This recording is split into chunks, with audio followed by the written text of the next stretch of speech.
Greetings adventurers, I'm Lorne Gaming, and I'll be your guild advisor for this video. The Quest event has been live for quite a few days now, but I'd like to take a closer look into analyzing all the new units since we've been able to use them for quite a while now. Hopefully, I'll be able to help you make an informed decision if you're torn on whether or not to spend more Iris besides the initial guaranteed rolls on the banners, or if you're undecided on doing the paid 400 Iris banners. Let's start with the adventurers. Lovely Travel Lily is a magic attack type adventurer with a max magic stat that rivals Elven Awakening Lafia, arguably one of the best magic attackers in the game. Looking at Lily's skills, she isn't as good as Lafia, but she is a pretty great single target magic adventurer. Her special art skill is Shining Explosion, an ultra light magic attack with a temporary magic boost. Note that this special is single target, so don't select your special arts expecting it to clear a wave of monsters. This move is designed for big targets, like story mode bosses and Record Buster. For combat skills, she has Sparkle Circle, a low light magic attack that hits all foes. As it's only a low attack, it's not as powerful as other AoE skills to have mid or high level power, but it gets the job done if all you're doing is killing minor waves of enemies during Valis, EXP, or Fall Night Quest. Her next skill is her Bread and Butter. This is the reason why she's excellent for any boss fights where using magic is preferred. Light's Magic Sword is a single target high light magic attack with a temporary boost to magic that also reduces the enemy's magic resistance by 20% for 2 turns. Not only does it hit particularly hard, but it guarantees that for the next 2 turns, any magic attacks done to the target will be more effective. This is especially important in the event where you'll be fighting bosses that resist physical damage or take extra damage from magic. In a single target fight requiring magic, Lily is a spectacular addition to a magic team, dealing a great amount of single target damage herself while helping other magic users deal more damage to her debuff target. Her last skill is Shining Howling, which will nullify the next 2 non-special arts physical attacks done to her. This is similar to the Sly Cat Assist Chloe skill, except Lily will still need to cast the skill to get the effect, of course. If you're fighting a physical enemy and notice that they just buffed themselves to deal more damage, this wouldn't be a bad skill to use that turn. Otherwise, you're more likely better off using your MP for your attacks. All in all, Lily is a very solid magic unit to complement a magic team, taking advantage of her magic resist debuff. She'll shine in single target boss fights where magic damage is preferred. I'm expecting her to be very good for Record Buster if the boss is weak to magic or resists physical, prompting a magic team. If you're looking for characters to build up your team for war games, Lily is not the best option right now since most of the units currently available complement physical teams. Also, Lily's best skill is single target, while her AoE skill is low on firepower. This is quite the con, as war games are usually won through who can deal the most AoE damage the fastest. Invest in Lily if you want to strengthen your magic lineup in preparation for bosses weak to magic. Medicinal Archer Naza is a balanced type adventurer with some surprisingly decent defenses. In her passives, she has a bonus 10% physical resist and magic resist, making her bulkier than one might initially assume. Her special art skill is Gatling Arrow, an AoE ultra physical attack with a 30% chance to seal. This would not be a bad special to use, since Seal is a very useful status affliction, preventing your opponents from using skills, but more than likely, you'll be spending your special bar for your physical or magic attackers. Her first combat skill is Trick Arrow, an AoE mid-physical attack that reduces your enemy's magic by 30% for 4 turns. If you know that your opponents will be using magic, this move is great for dealing a decent chunk of damage, while also handicapping the amount of magic damage your foes can deal. Her second skill is Buster Arrow, a single target high physical attack that heals her for 30% of the damage done. Being a high physical attack, this move actually hits pretty hard, healing for a good amount as a result.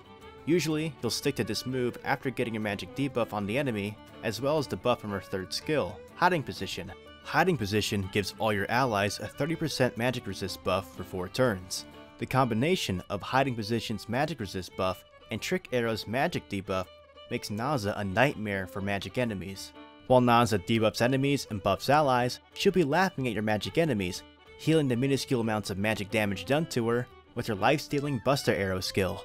Naza doesn't really have a place for war games at the moment, but as we get more and more magic characters added, she may gain some relevance, just as Bathroom Eyes can be seen in a lot of wargame teams due to the current physical meta. In the event that we get a new Record Buster boss that uses magic, you can bet that Naza will be a solid lock for your team. In general, if you know ahead of time that your enemy will be using magic, Naza is your best friend. For me, she's also climbing the best girl ranks. Of course, no one can replace Ryu, the clear, undisputable best Danmachi girl. Dion Keck is our free event 3-star assist, and he sure feels like a free character. Sorry, classy white robe pimp man, but you're not the greatest assist. Not even close. After the great event assist Naza, we've been gifted with a pretty mediocre assist for this event. He gives decent magic and HP for a 3-star, but his actual assist skill leaves much to be desired. At max limit break, he gives 60% ailment resist to the equipped character, only 40% if he's not. This 60% ailment resist isn't terrible if combined with someone's passive like Naza's 15% resistance, combining for a total of 75%, but because his assist skill only works on the equipped target, using Dion Keck feels like a waste of an assist slot. If you're worried about status ailments, you're better off aiming for a specific assist that works on all your characters, like Anya for Seal and Freya for Sleep. If you're looking for a good 3-star magic boost, ironically, Miak, the god that Dion Keck looks down upon, is superior. There's also the option at 3-star Freya, who gets 25% bonus magic to the equipped character, 30% to max limit broken.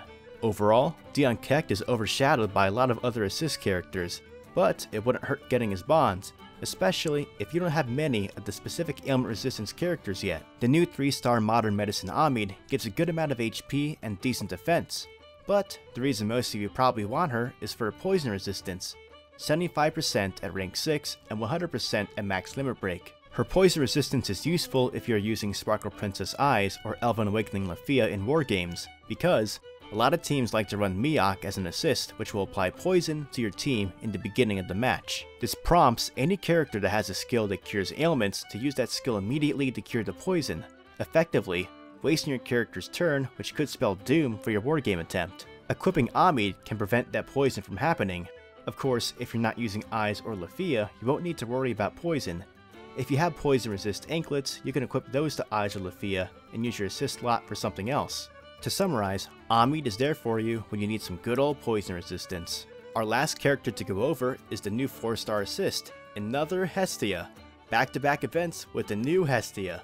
No, I'm not salty, I just wanted Miak to get some 4-star love since he takes a prominent role in this event.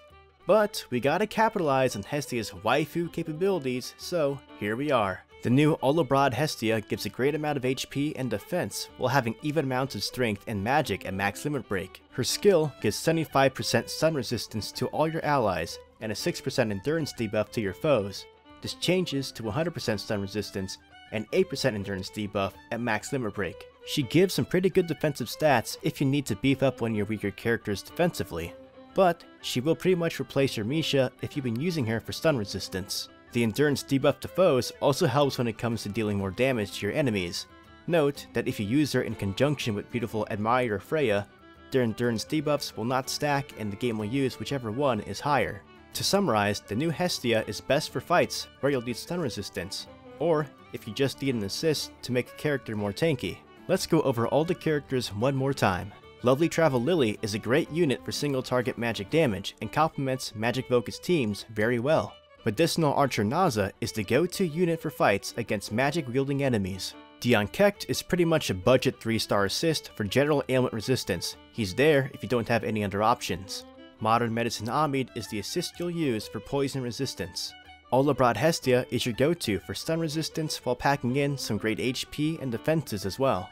Hopefully, this dive into the new characters helps you make informed decisions on whether or not to spend Iris on banners or save the Iris for later. The paid 400 Iris banner for Hestia and Lily is ending in a few days and will soon be replaced by a Hestia and Naza paid banner. The Sparkle Princess Eyes banner should also be ending soon to be replaced by the Elven Awakening pickup banner, so keep that in mind as well.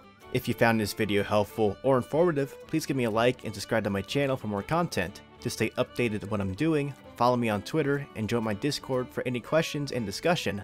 Continue enjoying your time adventuring in Mario and the dungeon. This is Lorne Gaming and I'm signing out.